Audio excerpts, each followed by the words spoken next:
Asude e tronditur dhe e mërzitur përballet me të birin Firas, pas lajmit se gazetarët kanë në dorë fotot komprometuese që lidhen me jetën e tij personale. Ajo me një ton të ashpër dhe të vendosur i kërkon llogari. Çfarë janë këto foto? Si mund t'i lejosh vetes të përfundosh në këtë gjendje? A e kupton çfarë pasoja do të ketë për ne dhe për kompaninë? Firas fillimisht përpiqet të minimizojë situatën, duke u justifikuar dhe duke u treguar indiferent. Por zemërimi i Asudes rritet, sidomos kur ajo kupton se ai ka shpenzuar paratë të kompanisë duke u argëtuar me të dashurat e tij. E indinjuar, ajo merr vendime drastike. Bllokon të gjitha llogaritë bankare personale të Firazit, i vendos kusht që të mos shkel më në kompani, derisa ai të kuptojë përgjegjësitë dhe të ndryshojë sjellje. KVCM merr një vendim të rëndësishëm dhe telefonon Omerin për ta njoftuar se dita e seancës gjyqësore ka ardhur. Me një ton të qartë por serioz, ajo i kujton atij rëndësinë e asaj dite. Omer, edhe pse i rezervuar dhe i mbushur me emocione të përzjera, pranon takimin.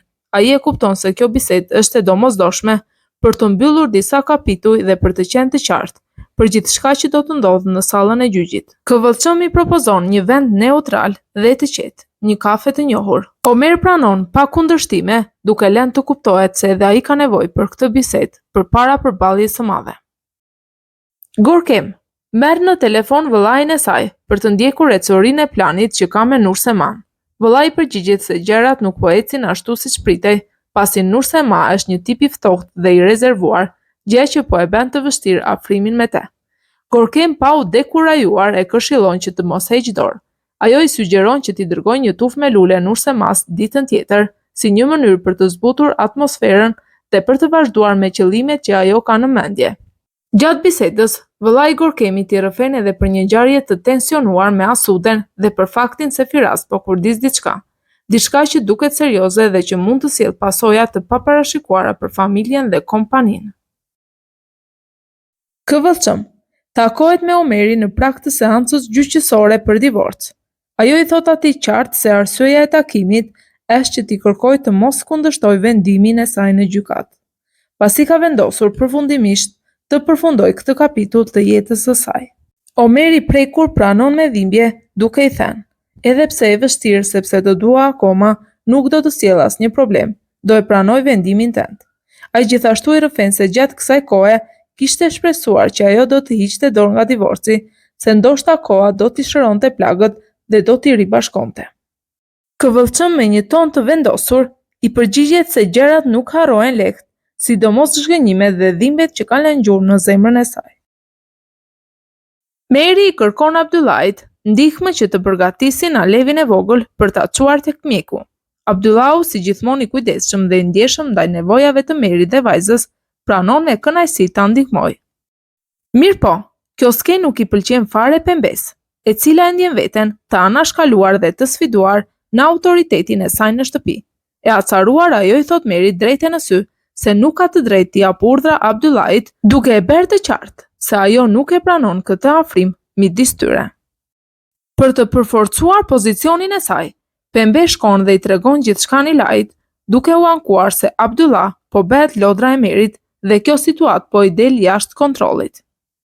Zhvillohet seanca gjyqësore për divorcin mes KVCM-it dhe Omerit. Edhe pse mes tyre ka ende dashuri dhe ndjenja të thella, të dy janë të vetëdijshëm se disa gjëra që kanë ndodhur në të kaluarën nuk mund të falen apo harrohen lehtë. Gjatë seancës, vendimi i ndarjes merret me dhimbje, por edhe me një ndjenjë të qartë qetësie dhe pjekurie.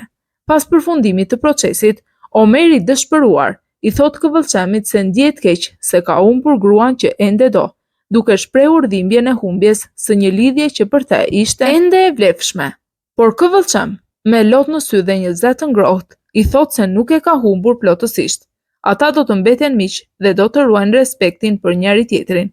Të dy i urojnë me zemër njëri tjetrit gjithë të mirat, duke u ndarë në mënyrë të qytetëruar, por emocionale, për të nisur tashmë rrugë të veçanta, por me një kapitull të përbashkët të mbyllur me dinjitet. Xhansu zhvillon një bisedë me të bijën, e cila ku i shpreh qartë dëshirën që të ndryshojë jetën e saj dhe të krijojë një lidhje të re me Omerin. Ajo tregon se e pëlqen shumë Omerin dhe mendon se mund të ketë një të ardhme me te. por i kujton vetes dhe të bijës se nuk mund të nxitojnë, pasi ai sapo ka dalë nga një periudhë e vështirë dhe është emocionalisht i ngarkuar për shkak të procesit të divorcit me KVL. Megjithatë, pas fasadës së ndjenjave, Xhansu zbulon edhe një motiv më praktik dhe egoist. Ajo pranon se i duhet një sponsor, dikush që ta mbështesë financiarisht për projektet e saj dhe se Omeri është kandidati i duhur për këtë qëllim. Gjatë vizitës së vogël tek mjeku, Abdullah takohet rastësisht me drejtorin e spitalit.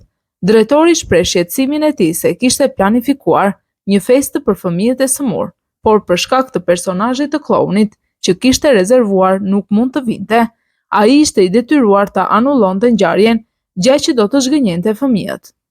Në atë moment, Mary, e cila e dëgjon këtë bisedë, reagon menjëherë dhe me shumë entuziazëm ofrohet vetë që të marrë rolin e klounit për të shpëtuar festën. Ky gest i saj, plot zemërgjerësi dhe spontanitet, e befazon Abdullahin, i cili nuk e kishte pritur një iniciativë të tillë nga Mary, i habitur por gjithashtu i ndikuar pozitivisht nga gatishmëria e saj për të ndihmuar. Abdullah pranon me kënaqësi dhe i plotëson dëshirën. Nursema përballet me një surprizë nga Gökhan, që në pamje të parë duket si një gjest dashamirës, por ajo me intuitën e saj e kupton menjëherë që gjithçka është pjesë e një plani të kurdisur nga Gorkem për ta manipuluar dhe dëmtuar emocionalisht. Pa humbur kohë, Nursema telefonon Gorkemin dhe me ton të prerë i thot se ka kuptuar qëllimin pas kësaj lëvizjeje dhe nuk do të bjerë në kurthin e saj, sepse nuk është naive. Ajo i kërkon hapur që Gökhan të qëndroj larg saj, duke i bërë të qartë se nuk do të lejojë askënd ta përdor apo ta poshtëroj sërish.